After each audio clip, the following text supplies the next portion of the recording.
convidar aqui o CEO da CRM Educacional, Daniel Antonucci.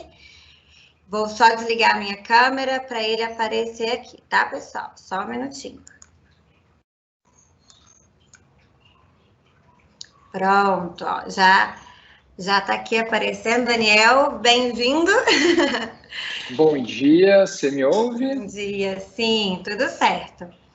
Então tá bom. Obrigado, Michele. Bom dia para todos, é um prazer estar aqui com vocês. Você já está mostrando a minha tela? Sim, opa, já estou aqui, estou vendo que você está no mudo. Sim, a gente já está te vendo e vendo a sua tela, tudo certo. Então tá bom. Então já vou começar aqui.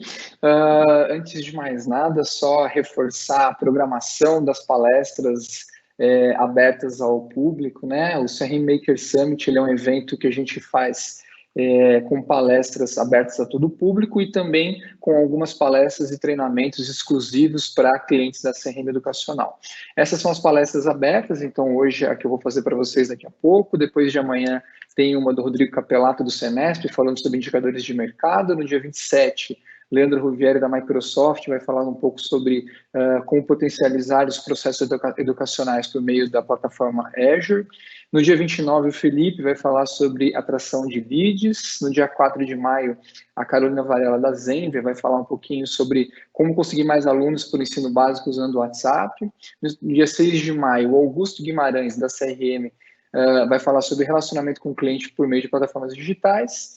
E no dia 12 de maio, a Michele Amaral, que acabou de se apresentar para vocês, ela vai fazer o lançamento do nosso produto específico para polos de AD, um produto muito legal, focado em potencializar a força comercial que os polos das instituições de ensino EAD têm e podem ajudar nesse desafio de captar mais alunos, né? Então, fique ligado, se inscreva, são palestras bem interessantes, bem legais, que todos podem participar. Bom, falando rapidamente, sou Daniel Antonucci, eu sou empreendedor, eu sou mestre em educação, fiz MBA em marketing na SPM, fiz MBA em gestão universitária também, e sou um dos fundadores e hoje estou como CEO da CRM Educacional, além de ser pai do Theo e da Sara. A gente começou a CRM Educacional há quase 6 anos atrás, mas o incômodo já vinha há um pouco mais de tempo, e o nosso incômodo era não ver nenhuma ferramenta, nenhuma empresa, nenhuma tecnologia focada no desafio de captação e permanência de alunos. Então, desde lá de 2013, a gente começou a pensar em como que a gente poderia ajudar esse mercado nesse desafio, né? Eu atuo no mercado de educação desde 96, então já são aí quase 25 anos, então eu passei por muitas fases, muitas evoluções, vi muita coisa acontecendo, e aí a gente viu que era necessário, então, ter uma ferramenta voltada, focada nesse desafio de ajudar as faculdades e colégios a captar melhor os seus alunos e também no desafio da permanência. Bom, o que eu quero falar para vocês hoje um pouquinho é de novos modelos de negócio para a educação.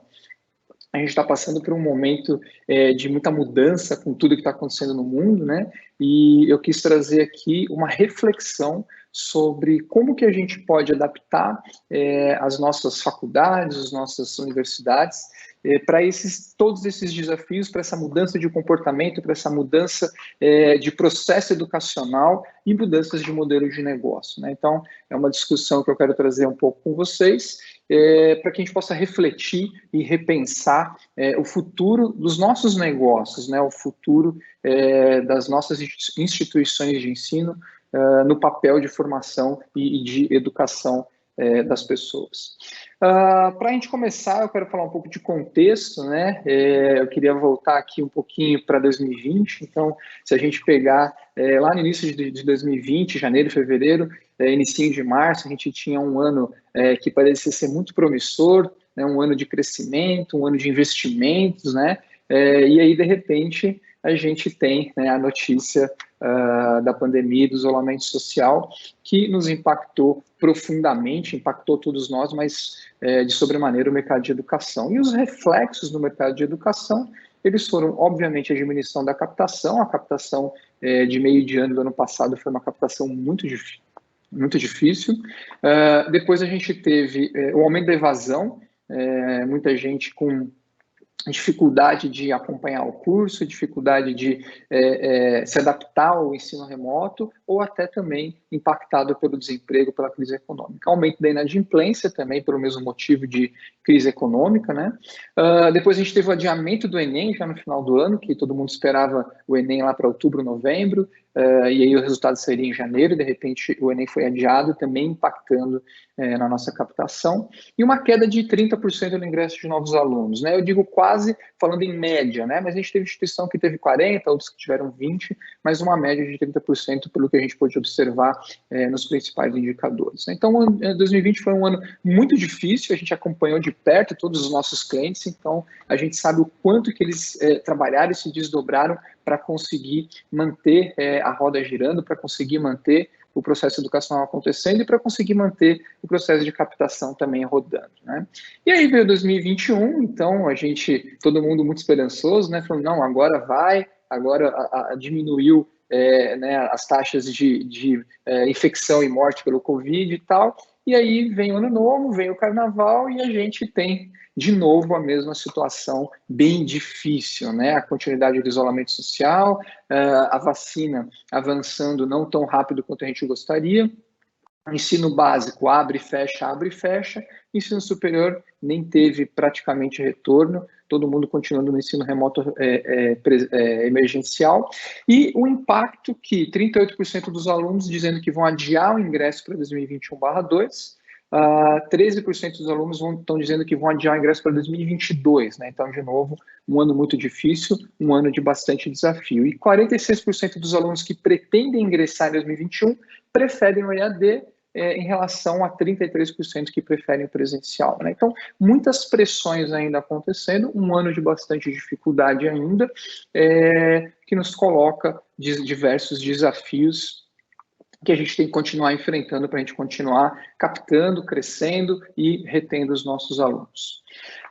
Por outro lado, eu acho que trazendo um contraponto de uma boa notícia, é que o ensino superior no Brasil, comparado a outros países, ele ainda está engatinhando, né? Então, hoje, a gente tem 6% da nossa população com idade, né, obviamente, para ter ensino superior, com ensino superior, não estou falando aqui só dos jovens, mas de toda a população, enquanto outros países, né, têm taxas de 11%, como a França, 25% como a Rússia, 27% como os Estados Unidos, né? Então, ou seja, existe um gap, existe uma faixa da nossa população muito grande ainda que precisa do ensino superior, né? Que precisa estudar, que precisa se preparar, se qualificar para os novos desafios que estão vendo à frente, né? Então, isso mostra que o que a gente está passando é uma situação muito difícil, uma situação de crise, mas que existe ainda uma oportunidade muito grande para a gente explorar,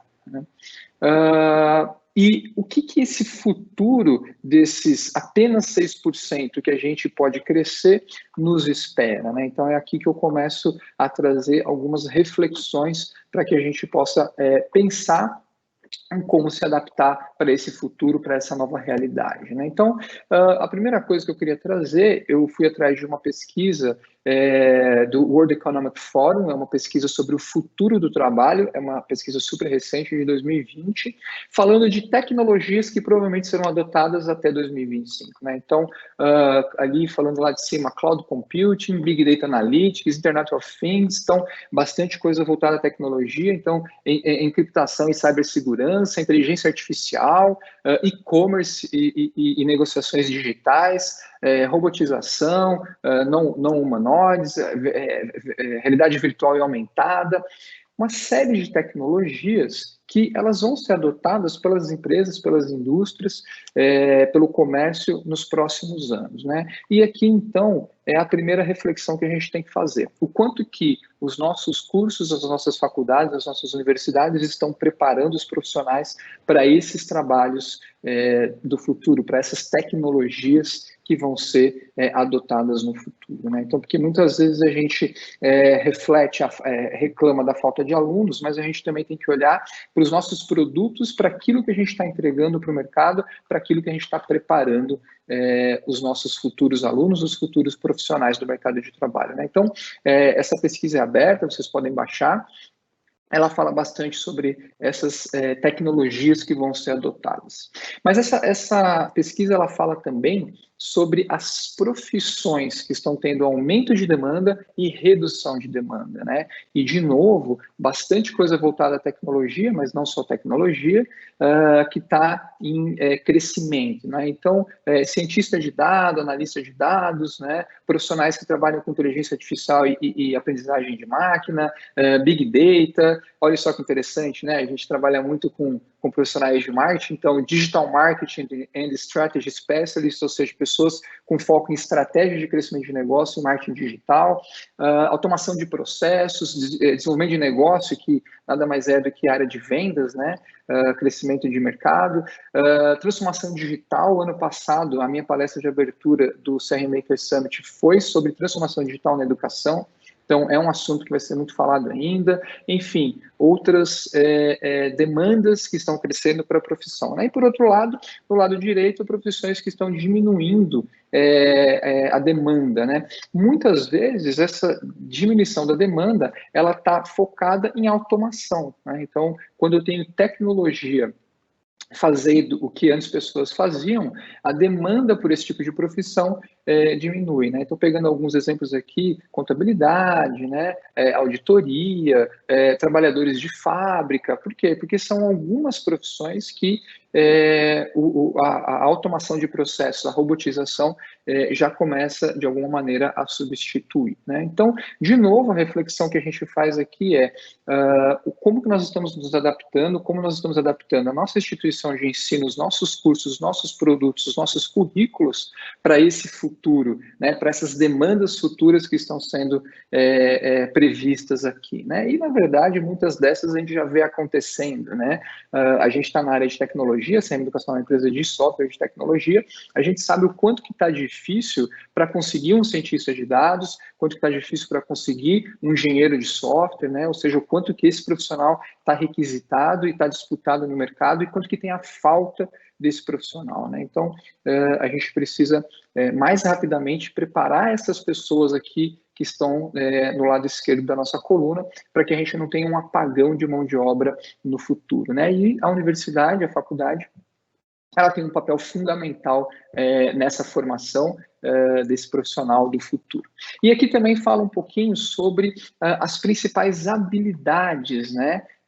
Até 2025, né? Então, uma coisa que me chama muito a atenção, né, que é o pensamento analítico e inovação, né? Então, o quanto que a gente está ensinando os nossos alunos, independente do curso que ele faça, ao pensamento analítico, a pensar na inovação, né? Ao aprendizado ativo, estratégias de aprendizagem. A gente sabe o grande desafio profissional de todas as pessoas é o lifelong learning, né, o aprendizado para a vida toda, o quanto que a gente está ensinando as pessoas a aprender, a resolver problemas complexos, né, análise crítica, enfim, uma série de skills, de habilidades que estão sendo demandadas já hoje, que vão ser cada vez mais demandadas nos próximos anos e que faz parte do nosso processo, faz parte do nosso papel enquanto educadores, também desenvolver isso durante a jornada do aluno na nossa instituição de ensino, né? Então, eu trago essas reflexões todas para que a gente possa avaliar, antes de mais nada, um olhar interno, né? Ou seja, como que a nossa universidade, como é que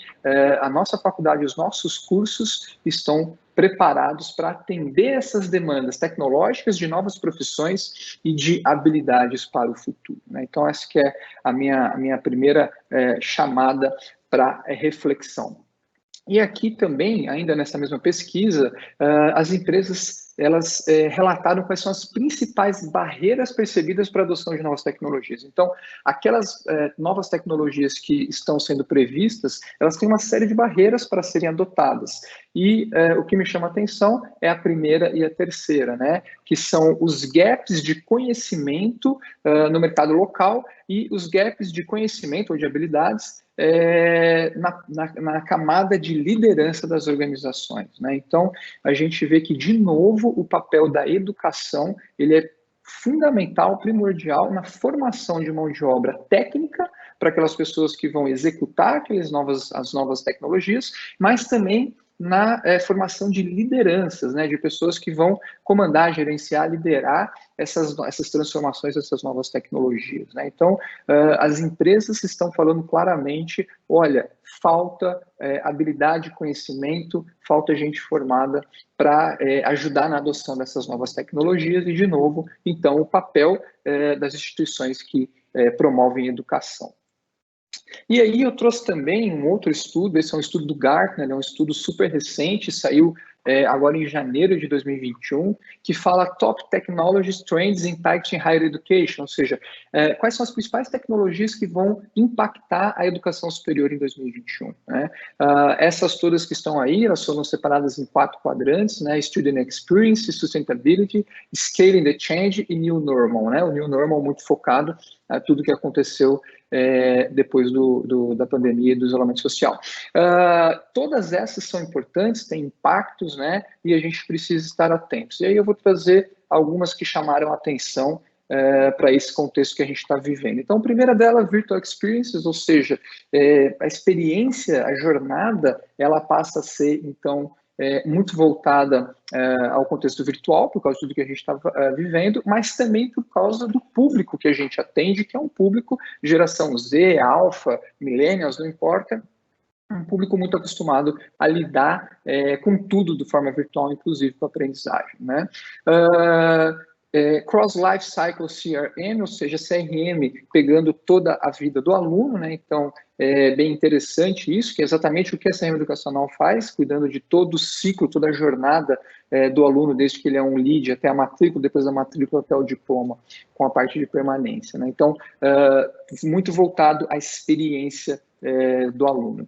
Hybrid Classrooms, óbvio, a gente sabe que isso é uma tendência que veio para ficar, então a gente tem que se preocupar cada vez mais que quando tudo voltar ao novo normal, não importa, será que a gente vai poder voltar a 100% das aulas presenciais, ou será que a gente vai ter que ir sim para um modelo híbrido, né, que vai trazer o que tem de bom do presencial, o que tem do bom do virtual, e que também me chama muita atenção é o hybrid everything, ou seja, é o híbrido de tudo, né, não são só as salas de aula que precisam ser virtuais ou híbridas, mas tudo, toda a parte de serviço, toda a parte de relacionamento, tudo que o aluno precisa durante a jornada acadêmica dele, durante a jornada de aprendizagem dele, que ele possa ter experiências virtuais também, né. A gente palestra bastante, fala bastante, estuda bastante sobre permanência de alunos, a gente percebe que a prestação de serviço na permanência de aluno tem um impacto muito grande na evasão de alunos, né? E muitas vezes essa prestação de serviço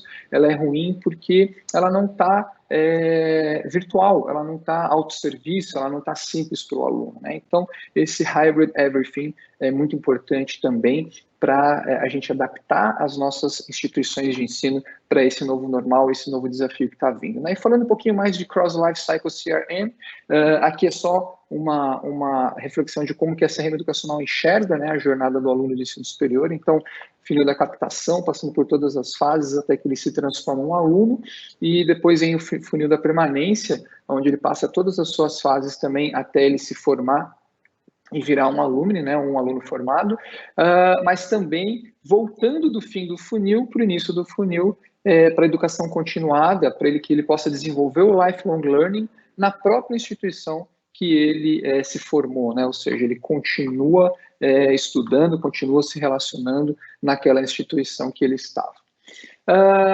E aí, a gente vai falar um pouquinho, então, agora de modelos de negócio, né? Que é o que eu queria trazer para vocês, né? Então, o nosso modelo de negócio atual, que é o da recorrência, que a gente fala, que é a mensalidade por curso, ele é um modelo de negócio que está sendo extremamente explorado por empresas muito conhecidas, muito grandes e que estão no nosso dia a dia, né? Então, Netflix é uma empresa que trabalha mensalidade, né? E a economia da recorrência, ou seja, eu pago uma mensalidade e acesso Netflix, eu parei de pagar, eu deixo de acessar o Netflix, né? Spotify é a mesma coisa, né? Eu pago Spotify, Deezer, não importa. Eu consigo ouvir as músicas que eu gosto, se eu paro de pagar, eu não consigo mais ouvir as músicas que eu gosto, né? E o interessante é que antigamente, como vocês, né, a maioria deve saber, deve lembrar, a gente comprava música antes, né? A gente comprava um disco, um LP, depois comprava uma fita cassete e mais recentemente a gente comprava um CD ou um DVD. E hoje a gente não compra mais nada, a gente simplesmente assina e tem acesso, né? Então a gente trocou a propriedade pelo acesso. E sem parar, Smart Fit são outras empresas grandes que têm essa visão do modelo de negócio por recorrência, né? Só que educação já fazia isso desde sempre, né? Então aqui peguei alguns exemplos de clientes da CRM Educacional, mas a educação sempre fez isso, sempre cobrou por mensalidade, sempre cobrou por recorrência, né? Você paga, você tem acesso à educação, você parou de pagar, você não tem mais acesso àquela educação, né? A diferença é que essas empresas que estão crescendo, que estão mudando esse mercado de recorrência, eles trabalham fortemente alguns indicadores que nem sempre a educação trabalha, né? Então, existe uma forma de você melhorar o desempenho do seu modelo de recorrência, talvez olhando alguns indicadores que essas empresas olham. Então, ticket médio é uma delas, né? Então, qual é a minha faixa de ticket, o quanto que eu consigo alcançar, o quanto que eu consigo aumentar, diminuir, qual é o meu público-alvo, qual é a minha persona, né? Qual é o meu CAC, custo de aquisição de cliente, né? É muito comum a gente chegar, trabalhar com um novo cliente, uma nova faculdade, uma nova universidade, e não tem clareza de quanto custa para ela, para aquela operação, captar um novo aluno, né? Isso é fundamental para eu poder planejar orçamento, planejar a meta, planejar crescimento, né? LTV ou Lifetime Value, né? Ou seja, o quanto que um aluno que me custou X mil reais vai me trazer ao longo da vida dele, né? Ou seja, o quanto que ele vai me trazer de resultado depois daquele investimento de CAC que eu trouxe, né? Então, essas empresas, elas olham isso diariamente, né? Ou seja, quanto que um novo cliente que vai me pagar R$ 35 por mês, por exemplo, no Netflix, vai me trazer ao longo da vida dele, visto que, em média, ele fica tanto tempo assinante da minha plataforma, né? Então, indicadores fundamentais. MRR, que é uma sigla para Monthly Recurring Revenue, ou seja, o quanto que eu tenho de receita recorrente mensal, né? E essas empresas, elas são geralmente avaliadas, né?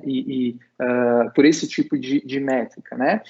Churn rate, que é a taxa de evasão, e muito focado também em predição de evasão, que é uma coisa que o CRM Educacional vem falando também há bastante tempo, que a gente trabalha, né? Ou seja, eu conseguir predizer quem vai evadir, a minha taxa de churn rate, é muito importante também para esse modelo de negócio, né?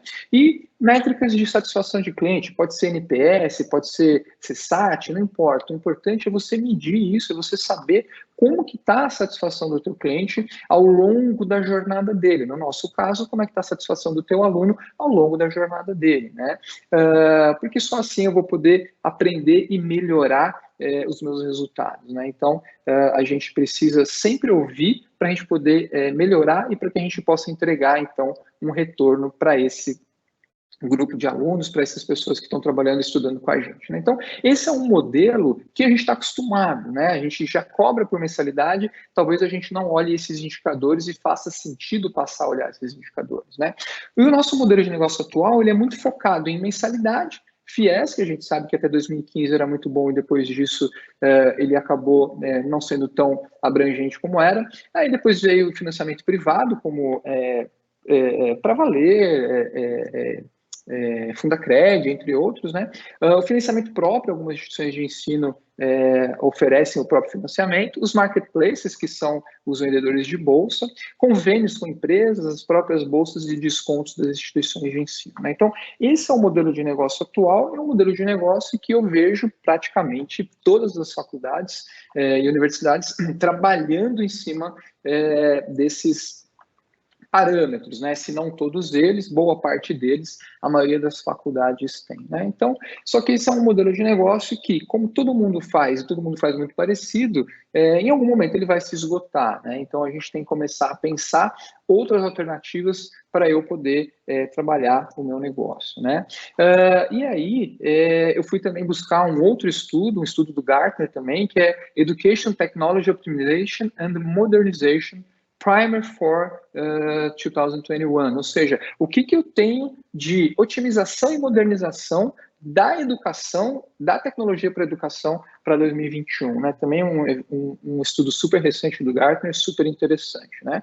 E aí, dentro desse círculo, né, dessa roda que tem uma série de coisas importantes, eu destaquei duas, né, que é o Learning Innovation and Recruit, Retain and Advance. Então, eu estou falando de inovação na aprendizagem, no modelo de negócios, e também a importância da parte de captação e retenção de alunos, né? Então, essas duas coisas, elas corroboram com o nosso posicionamento, com a nossa visão da importância de se preocupar com inovação e também com captação e retenção, né?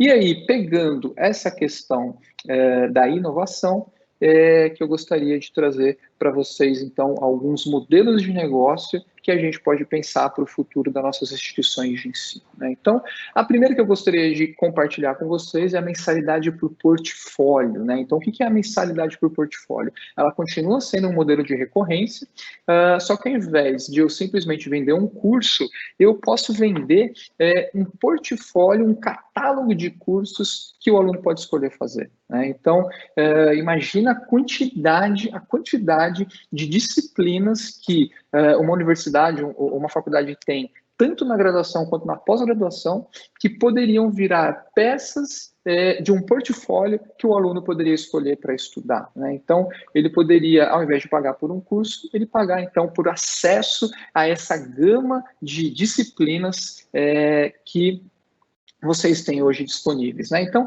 é exatamente o modelo da Netflix e da Spotify, só que aplicado à educação. Ou seja, eu disponibilizar um catálogo onde o aluno pode acessar esse catálogo e estudar no tempo dele, na hora dele, ou mesmo em aulas online, ou em aulas presenciais, não importa. O que importa é ele ter acesso ao catálogo e não necessariamente só ao curso, né? Claro que isso não é um modelo de educação formal, por exemplo, com um diploma do MEC, né? Um curso aprovado por MEC, mas é um modelo onde diversas empresas já estão trabalhando, né? A diferença é que as empresas que entram nesse mercado, elas precisam desenvolver conteúdo para fazer isso. E as faculdades e universidades já têm um vasto conteúdo que ela pode ofertar, né? Já tem players fazendo isso, tem exemplos aqui como a Lura, da Escola Prepara Todos, né? Aqui eu trouxe uma telinha, daqui a pouco. Tem uma tela onde o aluno entra lá e vê todas as opções que ele tem para oferecer, né? Então, nesse caso aqui é da Alura que eu trouxe, eles têm mais de 1.150 cursos na área de tecnologia, por exemplo. E algumas delas têm planos corporativos, né? Ou seja, onde uma empresa paga X reais por funcionário para dar acesso a todas essas disciplinas, né? Então, a reflexão que eu faço aqui é o que cada um de vocês, né, nas suas faculdades e universidades poderia catalogar e oferecer de forma ao aluno pagar uma mensalidade e ele simplesmente acessar todos esses cursos para que ele possa estudar, para que ele possa crescer, né? Então, esse é um primeiro modelo de negócio para educação, diferente daquilo que a gente está acostumado a fazer, que é, então, a mensalidade por portfólio. Um outro modelo que tem sido bastante pesquisado, desenvolvido e até aplicado é o modelo de sucesso compartilhado, né? É um modelo onde o aluno ele só começa a pagar a instituição quando ele consegue um emprego que seja possível aplicar os conhecimentos dele, né? Então, inverte um pouco a ordem, porque a gente sabe que muitos dos problemas de novos alunos é a dificuldade de pagamento desse aluno, ou seja, ele quer estudar, ele precisa estudar, mas ele não tem um emprego, então ele não consegue pagar. Então, o modelo de sucesso compartilhado, ele inverte essa lógica, né? Ou seja, o aluno estuda gratuitamente, ele consegue um emprego e ele assina um contrato, que assim que ele tiver um emprego, parte do salário dele fica retido para pagar a mensalidade, né? Ou seja, existe um retorno do investimento a partir do momento que ele consegue se empregar. É um modelo extremamente desafiador, é um modelo que precisa ser muito bem estudado, muito bem pensado, mas que traz bastante resultado, né? Quem começou com isso nos Estados Unidos foi uma escola chamada Lambda, e a chamada deles, né, a escola que investe em você, justamente porque a escola, né, banca o estudo do aluno antes dele estar empregado, né? Então, depois vieram outras, Make School, Robert School, App Academy, Thinkful, Grace Hopper, todas seguindo esse modelo de sucesso compartilhado, né? E mais recentemente isso tem acontecido no Brasil. Uma que eu conheço, que eu acompanho, é a Tribe. A Tribe faz exatamente esse modelo de sucesso compartilhado, e ela só cobra do aluno a partir do momento que ele consegue um emprego de R$ 3.500 ou mais, né?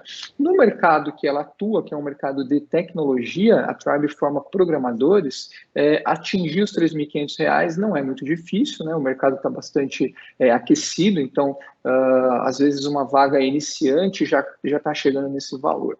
Mas ela atua exatamente nesse modelo que eu estou falando, né? O aluno não paga, depois que ele se forma, ele arruma um emprego acima de R$ 2.500, parte do salário dele, então, é utilizado para pagar a escola, né? Então, para vocês terem uma ideia, eles tiveram no último intake, na última captação deles, 5.000 inscritos, 5.000 interessados para serem aprovados, né? Eles terminaram 2020 com 600 alunos e projetaram 3.000 alunos para 2021.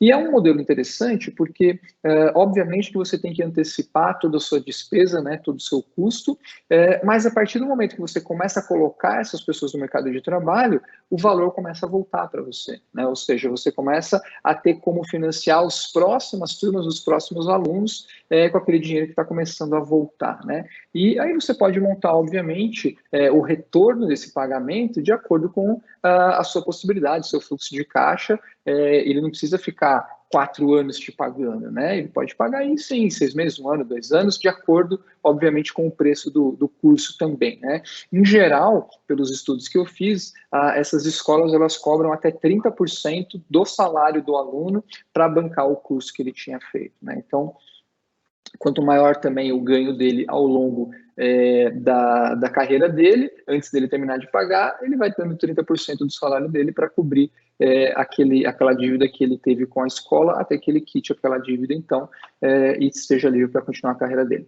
Então, esse é um segundo modelo de negócio, que é um modelo de sucesso compartilhado, que para alguns cursos, para algumas carreiras, para algumas profissões, pode fazer muito sentido para algumas escolas, né? Então, pense a quantidade de pessoas que precisam se formar em enfermagem nos dias que a gente está vivendo hoje, em fisioterapia, principalmente para recuperação de pessoas que foram entubadas, estubadas, etc. Se vocês não poderiam fazer um modelo de negócio desse, né? Quantas pessoas que poderiam se formar, mas que não têm condições de pagar uma faculdade dessa, poderiam entrar nesse modelo de sucesso compartilhado e gerar novos alunos e também uma demanda de fluxo de caixa para o futuro próximo, baseado num investimento que você vai fazer agora, né? Então, a reflexão que fica aqui é o que eu posso diminuir, por exemplo, de bolsas de descontos um pouco aqui e equilibrar com esse modelo para que eu possa ter outras formas também de atrair alunos, né? Um outro modelo de negócio bem interessante, o modelo de escolas corporativas, né? Isso é um modelo que já existe há muitos anos, né? Já tem muita gente fazendo isso, mas o que tem chamado a atenção é que tem escolas que elas estão formando profissionais para empresas que pedem aquele tipo de formação, né? Então, empresas como Itaú, XP, Stone, Amazon estão tendo essa demanda. Olha, eu preciso de profissionais nesse perfil, com esse formato, com esse currículo, né? Eu preciso de alguém que forme essas pessoas, porque essas empresas, elas não têm no core delas a educação, então elas querem se conectar com empresas que possam fazer isso, né?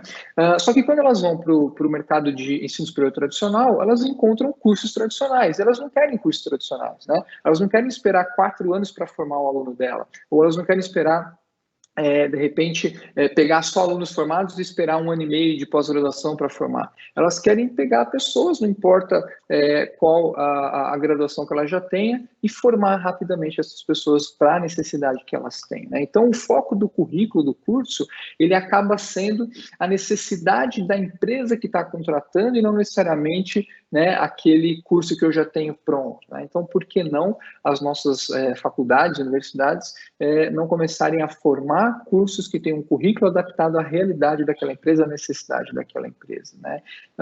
Ontem, eu peguei essa reportagem de ontem, falando da Lex Code, que é uma empresa que quer escalar a fábrica de programadores, né? Ou seja, ela quer formar programadores para essas empresas, mas usando as tecnologias e a realidade que cada uma dessas empresas precisa, né? E não necessariamente aquilo que a própria faculdade acha que é importante. Então, é como se fosse um projeto customizado de um curso de tecnologia ou alguma coisa assim. Essa empresa saiu ontem na mídia, porque ela acabou de captar um investimento para poder fazer esse tipo de trabalho. E o que é mais interessante, né, que eu grifei aqui embaixo, cada vez mais a educação híbrida, né, menos aulas presenciais e mais isso é muito interessante, não é aquele formato EAD de aulas gravadas, é à distância, mas utilizando calls, como a gente está fazendo aqui. Mas mais interessante, né? Os cursos custam em média R$1.000 por mês e duram de 14 a 18 meses, né? Então, olha que interessante. Um ticket médio hoje de R$1.000 por mês para um curso de tecnologia não é fácil de conseguir no ensino superior, a gente sabe disso, né? Então, por que não a gente também, como instituição de ensino, com todo o conhecimento, com toda a bagagem, com todo o corpo docente que a gente tem, a gente não atuar nesse tipo de iniciativa? E, de novo, aqui nós trouxemos um exemplo de tecnologia, porque a tecnologia, ela está em alta por causa da transformação digital, né? Mas que outros tantos profissões do futuro ou skills que a gente falou lá atrás, que não poderiam ter esse mesmo modelo, né? Quantos hospitais, por exemplo, não estariam interessados em fazer esse tipo de coisa para atender a demanda de profissionais da área de saúde que a gente sabe que está faltando hoje, né? Quantas empresas que precisam de pessoas de venda ou de marketing, que a gente sabe também que está super disputado, os profissionais de marketing digital, por exemplo, a gente não poderia fazer nesse modelo também, né? Então, a gente tem que repensar o nosso modelo de educação só da mensalidade e trazer outros modelos que possam nos ajudar a crescer os nossos negócios, aproveitar todo o conhecimento, toda a tecnologia, toda a experiência que a gente desenvolveu ao longo dos anos, né? E eu tenho um outro modelo de certificação por nanodegrees, esse modelo eu já falei em outras palestras no passado, mas é um modelo que eu gosto e acredito muito, então eu vou repetir ele aqui, que é um modelo onde o aluno faz a trilha dele, né? Então, nanodegree é um nome que significa um curso pautado pelas demandas de mercado e dividido em projetos a serem executados pelos próprios estudantes, né? Então, o nanodegree é bacana porque a própria pessoa escolhe o que ela quer estudar e recebe um mini certificado, né? E a analogia que eu faço é com o Gympass. Eu não sei se todos vocês conhecem o Gympass, é uma empresa que dá acesso às pessoas a academias sem que ela tenha que ser aluna daquela academia, né? Então, eu assinando o Gympass, ou a empresa que eu trabalho assinando o Gympass, eu recebo um passe, né? Gympass é nada mais que passe de academia. Eu recebo um passe para entrar numa academia conveniada e poder fazer uma atividade física, poder fazer uma academia, poder fazer uma aula daquela academia sem necessariamente ser aula dela, né? Então, em outras palavras, o aluno monta a grade de atividades dele, né? E eu acho que no futuro nós vamos ter esse modelo de negócio cada vez mais acontecendo na educação, onde o aluno ele vai montar a grade de atividades que ele quer fazer para a formação profissional dele, né? Por quê? Porque ele vai ser demandado por esses conhecimentos, por esses skills, né? Então, ao invés de ele pegar um curso pronto, ele vai falar, bom, hoje eu preciso aprender um pouco de Microsoft Dynamics, por exemplo, porque eu fui trabalhar numa empresa que é cliente da CRM Educacional. Então, eu vou fazer uma certificação do Microsoft Dynamics, que é nanodegree. Legal, consegui essa certificação, agora eu estou sendo demandado para fazer mídia paga, né, e conectar essa mídia paga com o CRM que eu uso. Então, vou fazer um curso de AdWords, por exemplo, na Udacity, né? Então, uma outra universidade também, uma outra escola, né, na verdade, virtual. Vou lá e faço. E, por fim, eu quero fazer também, estudar comportamento de consumo, e eu sei que a SPM ou qualquer outra instituição de ensino, eu só quis pegar um exemplo de ensino superior, tem lá uma disciplina de comportamento de consumo, né? Então, o aluno vai montando a grade dele, vai montando a trilha dele, vai montando a formação dele, né? E no final, ao longo de vários nanodegrees, ele consegue uma certificação maior, um diploma maior, né? Então, enquanto instituições de ensino superior, a gente tem dois papéis aqui. Primeiro, colocar esses nanodegrees à disposição das pessoas para que elas possam estudar. voltando para o primeiro modelo que eu trouxe, que é o de catálogo, mas um segundo papel que é certificar esse caminho que o aluno percorreu, né? Por que não, eu não sei, enquanto instituição de ensino superior, uma certificadora que vai falar o seguinte, olha, dada essa trilha de aprendizagem que você acabou de fazer, que você montou ao longo aí dos seus 2 últimos anos, eu posso te certificar com um diploma dizendo que você tem as características tais ou que você é profissional tal. Então, acabaria sendo um modelo de Gympass para a área de educação, né? Então, por que não fazer isso? Essa é a pergunta que eu faço recorrentemente a profissionais e a gestores de instituições de ensino superior. Vocês têm todas as condições, o conhecimento e a experiência para poder pegar esses nanodegrees, organizar em certificações e, de repente, emitir diplomas para esses alunos, né? Não estou dizendo aqui que tem que ser um diploma registrado no MEC, de um curso aprovado pelo MEC, mas a chancela de uma instituição de ensino sempre ajuda o aluno no seu crescimento e na sua recolocação no mercado de trabalho, né? Então, são modelos de negócio também que a gente tem que ficar muito ligado, porque se vocês não fizerem, alguém vai fazer, né? Futuramente alguém vai fazer. A gente percebe que todas as inovações que vão acontecendo em outras áreas, elas acabam chegando em alguma hora no mercado de educação, né? Então, fatalmente, no futuro, alguém vai estar fazendo essa certificação em cima de nanodegrees desenvolvidos pelo próprio aluno, né? Então, esses são modelos de negócio que eu quis trazer para vocês, compartilhar com vocês, para que a gente possa refletir e ver o que é viável, né, e o que é factível a gente começar a oferecer nos nossos negócios, né? Porque a gente sabe que se a gente ficar parado fazendo exatamente o que a gente faz, como a gente sempre fez, muito provavelmente a gente vai ser ultrapassado por inovações que o mercado está trazendo, né? Então, fazendo aqui um resumo de toda essa minha fala, de todo esse contexto que eu trouxe, primeiro, só relembrando, existe uma demanda reprimida no Brasil. Lembra daquele primeiro gráfico que eu trouxe, 6% apenas de pessoas com formação superior, ante a 27% e 25%, por exemplo, de Estados Unidos e Rússia, que são mercados mais desenvolvidos, né? Então, existe uma demanda educacional reprimida no Brasil e ela é grande, né? Ela é muito grande.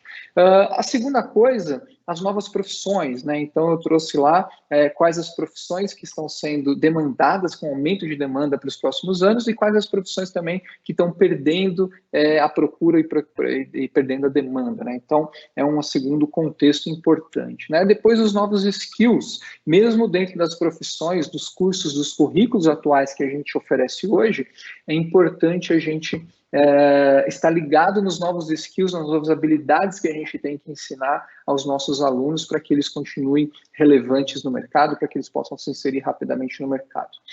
O gap de profissionais, eu trouxe também aqui, né, a questão de faltar profissionais em diversas áreas, né, principalmente nos mercados locais. Então, como é que eu faço para preencher esse gap, para diminuir esse gap de profissionais, né? E, por fim, esses novos modelos de negócio que já estão acontecendo, né? Para todos eles, eu trouxe algum exemplo de que já está acontecendo e que vai, em algum momento, impactar vocês também, a educação, né, superior tradicional. Então, a gente tem que se reinventar e ficar ligado, né? Mas todos esses itens, né, demanda reprimida, novas profissões, novos skills, gap de profissionais, novos modelos de negócio, ela traz uma coisa muito importante para o nosso mercado, que são oportunidades, né? Seria muito pior se não existisse demanda, se as profissões não fossem mudar, se os skills fossem os mesmos, se não houvesse gap de profissionais, né? Ou seja, não teria oportunidade, né? Aqui a gente vê claramente que existe uma oportunidade gigantesca no mercado de educação e o que a gente precisa é só colocar esse olhar, trocar talvez o nosso olhar, nos reinventarmos e colocarmos novos modelos de negócio para atender toda essa demanda, para atender todo esse cenário futuro que está sendo construído para os próximos anos, né? Então, eu acho que o que eu queria trazer aqui principalmente era essa reflexão de quantas oportunidades existem e que talvez, se a gente ficar preso no modelo de negócio atual, a gente não consiga enxergar essas oportunidades, né? Estou dizendo para deixar de fazer tudo que a gente faz hoje para fazer isso? Não, de maneira nenhuma. Estou dizendo para a gente continuar fazendo o que a gente faz e faz bem, mas também começar a fazer novas coisas, novos modelos, novos formatos, para que a gente possa atender a todos os públicos no futuro. Quem se interessar pelo modelo atual e quem se interessar por esses novos modelos de negócio, né? Existem outros modelos de negócio que eu não trouxe? Certamente. Esses foram os que eu pesquisei, os que eu tenho olhado, os que eu tenho acompanhado nos últimos anos e que eu tenho visto que podem sim vir a ser modelos de negócio permanentes, né? E como a gente está falando aqui de transformação, né? Eu gosto muito dessa frase desse John Kell, que ele foi reitor da London Business School, que ele fala que a gente não está necessariamente no negócio de educação, a gente está no negócio de transformação, né? Então, como educadores, como instituições de ensino, a gente espera que quem participe de um programa da nossa escola, não importa se é um programa de 2 dias ou de 2 anos, ele saia transformado daquela experiência, né? Então, esse é o grande objetivo de uma instituição de ensino, entregar transformação, ajudar as pessoas a se transformarem, a melhorarem e a evoluírem, obviamente, né? Não importa se num curso de 2 dias, num curso de 2 ou 4 anos. Então, acho que é essa o recado final, a visão final que eu queria trazer e compartilhar para vocês. Acho que era isso. Agradeço a paciência de todos, a participação de todos e, Michele, se tiver alguma pergunta, algum questionamento, estou aberto para responder. Sim, temos sim, Dani. Só um minutinho. Primeiro, só para todos ficarem cientes, a gente recebeu algumas perguntas relacionadas ao material, né? O vídeo, ele está sendo gravado, ele vai ser disponibilizado no YouTube. E para quem é cliente da CRM Educacional, a gente disponibiliza também na nossa Universidade Corporativa, tá? Dani, a pergunta foi o seguinte, você estava falando logo no início da sua palestra sobre a capacitação, né, dos profissionais e das universidades. E aí a gente teve uma pergunta que foi, essa capacitação que você mencionou, ela é eficiente também para as escolas de nível técnico? Na minha visão, sim. A gente dificilmente, em nenhum país do mundo tem isso, hoje, 100% das pessoas formadas no ensino superior, e é muito difícil isso acontecer, né, por uma série de fatores. Então, as escolas de nível técnico, elas têm um papel muito parecido em tudo isso que eu acabei de falar, na formação de profissionais e mão de obra para o mercado de trabalho, né? Todos esses modelos de negócio que a gente conversou, Nanodegree, modelo de receita compartilhada, né, o modelo de portfólio, uma escola de nível técnico, ela pode oferecer tranquilamente e ela tem um papel importantíssimo, porque no fim do dia, o importante é você colocar pessoas bem preparadas, bem treinadas no mercado de trabalho. E na minha visão, as escolas de nível técnico têm esse papel da mesma maneira. Bacana. Dani, outra pergunta. Qual é o principal desafio que você acha das instituições de ensino em fazer essa inovação dos modelos de negócios?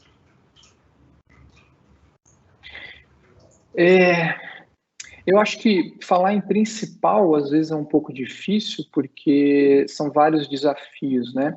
Mas se eu tivesse que escolher um, seria cultura.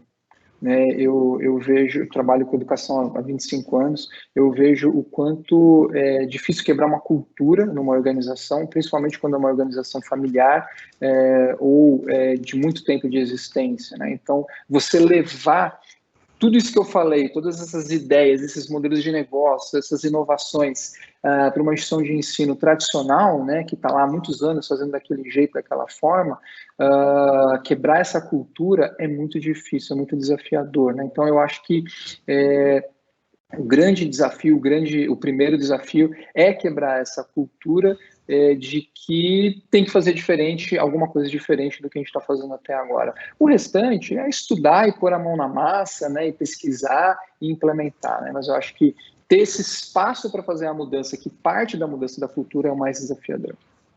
Bacana. Bom, a gente tem aqui o pessoal parabenizando, falando que a palestra foi sensacional, inspiradora. Obrigado. E é isso, não temos, deixa eu só ver aqui, confirmar se realmente não temos... Ah, chegou mais uma perguntinha, peraí. Tá. Legal. Aqui foi só também elogios. Ó. Excelente palestra, Daniel. Certamente nos provocam importantes reflexões. Legal, esse era o objetivo. Uma outra, maravilha. Estou amando os treinamentos. Sou analista comercial, educadora de uma escola técnica no Paraná e vou acompanhar até o fim. Muito bem. Bacana. Bom, então acho que é isso. Obrigada aí, Daniel, pela palestra e por todas as inspirações que você trouxe para todos nós. Como a gente já falou, a gente vai disponibilizar esse conteúdo e fiquem ligados aí nas próximas palestras. Depois de amanhã a gente tem com o Rodrigo Capelato, mas temos muitas outras aí na nossa programação. Isso aí. Obrigado, Michele, pelo convite. Obrigado pelo apoio aí na organização do evento e vamos em frente. Um abraço para todos. Um abraço. Tchau, tchau, pessoal.